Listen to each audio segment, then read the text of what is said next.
What's up and welcome to another edition of the Sixers Break Room, and we're going to be breaking down the Philadelphia Sixers going against the Toronto Raptors. Shout out to all my Sixers fans in the comments who have been asking for this. I'm sorry. There's some other videos that I really wanted to make, and I haven't had the time to get around to this one, but while this isn't the most recent Sixers game, this is the most important one to break down in my opinion, because as we know, the Sixers are going to be playing the Toronto Raptors in the first round of the playoffs. And I'm really concerned about this series, not only because Toronto matches up pretty well against us and they have very versatile wings, guys that can score the ball, they play up tempo, which is our kryptonite, but also because our best perimeter defender, Matisse Thybulle, is not fully vaccinated, and as such, he cannot play in these games in Toronto, so we're down our best defender for 3 games of the series. So in this first clip here, you're going to see James Harden and Joel Embiid in the 2-man game. I was asked in my comments on my Luka Doncic video and the Mavs breakdown if I think that Luka and Powell were the best 2-man game in the NBA, and I don't. I think that James Harden and Joel Embiid are the best 2-man game in the NBA. Take a look at this screen and roll right here. So Joel Embiid is going to set the screen here, and you're going to have James Harden attacking off of this. Look at where everybody's eyes are, right? You got 1, 2, 3, 4 defenders off the ball, all with eyes on James Harden. And it's because they know how deadly he is in this pick and roll, right? How are you going to defend Joel Embiid rolling to the basket? Then you got to make sure that you're not letting James Harden just get down the lane. It commands so much attention. And what you'll see here, as James Harden comes off of this screen and he gets into the middle, he draws so much attention, right? Siakam is doing a pretty good job of dropping down to help take away the Joel Embiid role. You have the big who's in drop coverage. Gary Trent Jr. went over the top, and you can see that Tyrese Maxey's defender, Scotty Barnes, has slid all the way over to try to clog up the middle, right? You know the rule. When you draw one, you have to kick, and he has options. I have Tyrese Maxey, and I have Danny Green in the corner. Harden knows what 3 do you want in the NBA. You want the corner 3. He kicks it out to the corner, and you get a wide open shot from Danny Green, who played really well in this game. Let's take a look at this second clip here. I'm going to change the color to yellow so you can see it better. You're going to get this screen and this James Harden attacking the basket. Here, it's slightly different play from the 76ers. Joel Embiid is actually going to pop instead of roll. What his pop does is it kind of takes the big out of the play a little bit, because now he's not just going to drop in. He's got to worry about that pop from Joel Embiid, so he's a little hesitant. He kind of gets stuck in the middle. When James Harden is able to penetrate, he's going to draw this help defender in Siakam. So you can see right there, the big doesn't drop in coverage to stay in front of Harden. He kind of fades off because he sees Joel Embiid is not rolling to the basket. That's going to force Siakam to come over. As Harden continues to penetrate this and Siakam drops over, he has Danny Green wide open in the corner. And you'll see as he's attacking the basket here, right now he sees this help defender dropping down here. He sees Scotty Barnes is dropping in as well. They want to take away that corner 3, and he has the vision and the ability to make this cross-court pass out to Tyrese Maxey for a wide open 3. James Harden and Joel Embiid in the pick and roll is so incredibly effective, especially when James Harden is attacking downhill and finding open guys. The problem is, and maybe it's his hamstring, he often hasn't been attacking that aggressively throughout games. Here's another example here of just how much attention he draws, right? You're going to get this pick and roll right here from Joel Embiid, and you'll see as we continue to play it, Siakam is pulled in here because he feels like he has to stop James Harden from getting to the basket. If James Harden is able to turn the corner here, he knows it's either a layup for James Harden or a lob over the top to Joel Embiid, who's going to be rolling to the basket. So he feels like he has to plug the middle, and when he does, it leaves Niang wide open, right? James Harden does a good job. He draws the defender. He kicks it to the open man, and you get a wide open 3 from Niang. Once again, you get James Harden pick and roll with Joel Embiid. I am not sure what this big was doing here. This big completely ignores James Harden penetrating the lane, forcing the help defender to come off of a corner 3, which you never want to do in the NBA. Typically in the NBA, you see corner 3s on the ball side don't really help much because they don't want to give up that corner 3. But you'll see Harden gets in the paint. He's actually trying to just stunt and recover, but he probably slides over a little too much. James Harden kicks it out. You get one little shot fake from Danny Green. Bang, 4-point play. But it really all starts because the big Again, take a look at this big here. He's supposed to be making sure that James Harden doesn't just have a free lane to the basket, and he doesn't do anything here to stop James Harden. I mean, he's just watching him. This right here is one of the best passes of the night, in my opinion. You're going to get this double screen here from Shake Milton and Paul Reed, B-ball Paul. He's going to dribble off of this. Reed is going to dive down, and then you're going to have Milton kind of fade out. So as you see, you get that first screen. He's just going to switch it, right? Now you get this roll. It could be Gary Trent Jr. It could be one of these guys. James Harden is really just reading the situation. Who's going to help? Right now, you can see where his eyes are, right? He's looking. He's reading Siakam. What's Siakam going to do? If Siakam decides to stay with Niang in the corner, well, he knows he has that pass to Paul Reed, who's diving to the basket. If Siakam decides to slide over and take away the roll, well, then he knows he's going to have a wide open corner three for Niang, right? So it's a really good job of James Harden reading right there. He sees Siakam goes with Paul Reed, right? He gets that slide from the help defense, and he's able to make that pass through these two defenders to Niang in the corner for an open three. Great vision, great anticipation. Pass could have been a little bit better, but way to hit that shot. Joel Embiid had himself a night this game. He had 30 and 10, and a lot of the offense was just throw it into him, right? Like, Joel Embiid has a mismatch against anybody on the Raptors, right? Like, if you're a Sixers fan, that's the one thing you're looking at. Like, he's going to be the biggest, strongest, best player on the floor. And when we make quick decisions like this, I mean, just throw it in over the top. There's no help, right? Because you have Danny Green, who's a good shooter from the corner. You got, I believe, Tyrese Maxey was in the game at this point, shooter in the corner. I'm just going to throw it over the top. The two corner defenders aren't going to help, and you get an easy dunk. Here, you have a great individual effort, right? Like, you got Joel Embiid catching it in the post against Precious Achiuwa. No disrespect, but you're just too little. Siakam comes all the way across the lane to try to help. This is a case where, as good as Joel Embiid is, like, I'm not saying I don't want Joel Embiid to take these shots, but you kind of wish sometimes he would just kick this out right here for a wide open top of the key three to Shake Milton. But, you know, I'm not mad at the shot that he did take. You're going to see body, I'm bigger. Great way to split that weak double, and he hits the tough shot. I mean, things like this happen so much in this game, right? Like, you got Scotty Barnes, who I love, but he's 6'7", trying to guard Joel Embiid. James Harden literally just lobs it over the top. And then from here, nobody really gets in front of him. He just drives it right down Broadway for a layup. Easy 2 points for Joel Embiid. Here's another example of the Sixers. It's just easy offense, right? Like, James Harden gets the ball. I'm not going to play with it. I'm not going to dribble the air out of the ball. We got a mismatch down low. Let's just throw it up over the top. On this Joel Embiid basket here, though, this is what I want to point out. This is one of the many concerns I have with the Sixers right now. This happens way too much for me. We get Joel Embiid gets the ball, right? There are 10 seconds on the shot clock.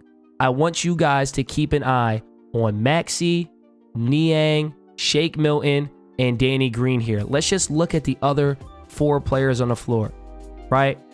Watching, doing nothing. The ball has not moved for 7 seconds. There has been 0 screens. There have been no cuts to the basket. There's been no exchanges, nothing. 7 seconds of standing around watching Joel Embiid go make a play. And yes, he hits the shot. The problem with that is, in the playoffs, you're going to get doubles, and they're going to force Joel Embiid to give the ball up, and you guys are going to have to go make a play. And too many times we're just standing around. And it's not just Joel Embiid, right? It's look at this shot from James Harden, right? 11 seconds left in the shot clock, and Embiid, Tobias, Tyrese, and Danny. Just watch how everybody just watches, right? Dribble. Like, what's he going to do? Nobody moves at all. Right? It's a lot of isolation basketball. And I understand we have 2 isolation players in Joel Embiid and James Harden, but I think that it happens too often, and it happens in crunch time.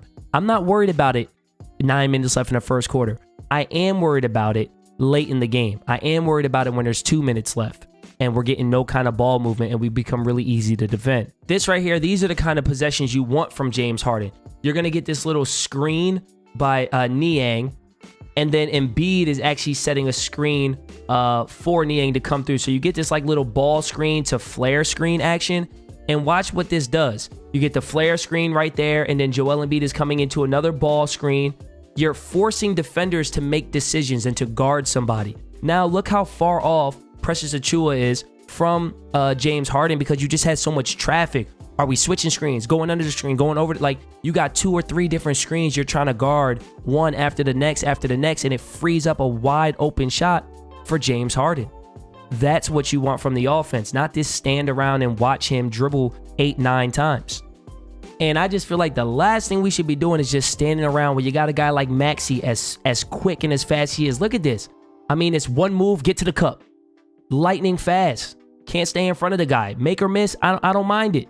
Sometimes I feel like we need to use Maxey more in the offense. I mean, look at his ability to go create a shot. Look at the separation he creates. I get downhill, snatch it back, and I hit the jump shot because I'm so quick. They're so worried about me getting to the basket. I'm able to do stuff like that. And look at the explosion from Maxey. Watch it. Bang, I'm gone. I mean, he almost made Precious touch earth off a jab step. He ain't even do no moves. I mean, when you have these kind of weapons, there's no reason why we should just be standing around on offense. There's no reason why we should just be watching the ball when you have Harden, Embiid, Maxey, Danny Green, who played great in this game, hit a couple of threes as we saw. Tobias Harris, we didn't show many clips of Tobias Harris, but Tobias Harris played well. I mean, you have all these weapons. We should never just be standing around and watching what these two guys are going to do with the ball. Now let's talk about the defensive side of the ball a little bit, and this is where my biggest concerns have been from the beginning. If you guys have been subscribed to this channel from the beginning or went back and watched some of those earlier episodes, I talk about how the bench scoring is not the issue with the Sixers. The offense is not the issue with the Sixers. As much as I hate them standing around, that's really not the issue. The issue is defensively. We're terrible in transition, and we need to be able to get stops. And without Thybulle playing in this series, you're going to see something that is a big concern of mine. Pascal Siakam had a 37-point triple-double. I believe he had 37-point triple-double in this game. And take a look here. This is typically a Thybulle coverage. And when it's not, you see what happens. Gets downhill, right? He reaches a little bit, contests his shot, not really, hand down, man down. Without Thybulle, this is a concern. Take a look at this possession here. On this possession, you got Danny Green. Now, back in Danny Green's prime, he was a first-team all-defensive guy, but that's just not who he is anymore. And Siakam is also 6'9". I don't want Danny Green guarding Pascal Siakam, but with no Thybulle, we don't really have a choice. They're going to run a little ball screen here, right with Powell, and let's just see. I mean, Danny Green, he's not the player he used to be athletically. It's like he's walking around, gets stuck on the screen a little bit. Joel Embiid is in drop coverage, but he probably should have been up a little bit higher, maybe. I don't want to say it's his fault because he's not in a bad spot. It's really the fact that Danny Green he shouldn't be the one covering Siakam. Like, Siakam doesn't even get in the paint if that's Thybulle. And it's a real concern. When Kevin Durant criticized the Philadelphia 76ers transition defense, it was more the more telling part to me. It wasn't when he just said how you can run on them. It was when he talked about, he's like, if you get them to that second or third rotation, they're not always there. You're going to see the Raptors run a really good play here. They get a little dribble handoff. Siakam's going to come up with the ball, and you get what's called a stagger screen, meaning you get these two screens back to back, and you're going to have this player coming off of this, and he's going to curl it, right? So the reason why he's going to curl this, and I'll explain what I mean by that. He comes off of this double screen, and you see how he's starting to make his way to the basket. As a basketball player, if the defender is trailing the screen, meaning he's kind of like following you through the screen, you curl this as the offensive player so that you keep him on your back. If he goes through the other way, you might flare out to the corner or to the wing, but you're going to see he curls this, and he's going to get downhill. Joel Embiid is here, right? Joel Embiid is here. Joel Embiid's doing a good job. Harden does a great job. He's in help, so when this guy dives, Harden's there. Niang is dropped in to try to take away that little drop down pass to Scotty Barnes, and he's able to cover the wing from here. So he's guarding 1, 2, right? You got 1 covering 2. You got Joel Embiid in a good spot. But what happens here is Danny Green, his attention is now drawn to this. So he starts to sink in to help when he doesn't necessarily have to right now. Gary Trent Jr. does a great job of keeping Shake Milton on his back. And then you just get this kick out here. And because Danny Green's not as athletic as he once was, he doesn't get out on this. This is a very long closeout. If it's Thybulle, maybe he's able to get out there, but Danny Green's a little late and it's a wide open 3.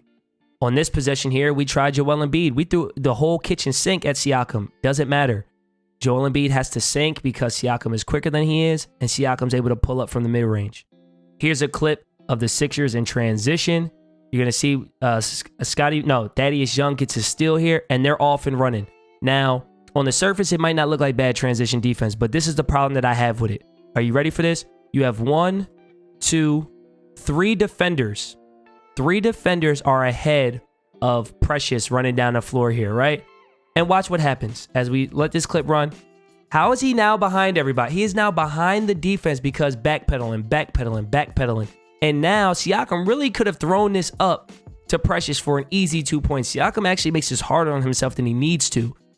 And let's also talk about how he is now at the 3-point line, 24 feet from the basket, and he is yet to face any kind of resistance. Tobias Harris has not pressured the ball or made him pick up his dribble. Like, he hasn't pressured him at all. It's not until he gets to the he's at the elbow. He's 15 feet from the basket when he meets any resistance for the first time. So between letting an offensive player rim run and get behind you and not stopping or pressuring the ball until he gets to the elbow, you give up an easy 2 points. And it could have been an easier 2 points had he just given the ball up. But that can't happen. Here's another example. Raptors get a stop. We're in transition. Watch Niang backpedaling. Why are you still backpedaling at the 3-point line? Backpedaling. He's still backpedaling until he touches the paint. And that's the first time there's any real contest on Siakam. You cannot let any good player in the NBA get all the way to the paint, or any player. You cannot let any player in the NBA get all the way to the paint before having any resistance and expect to get a stop. Let's take a look at one more clip in transition, right? Coming down, right? Nobody stopped the ball yet, but that's expected in the NBA, all right? He gets to half court. I'm cool with it. But now he's at the 3-point line, and there's still been no resistance because Embiid is covering him on this possession. Mismatch advantage Raptors offensively.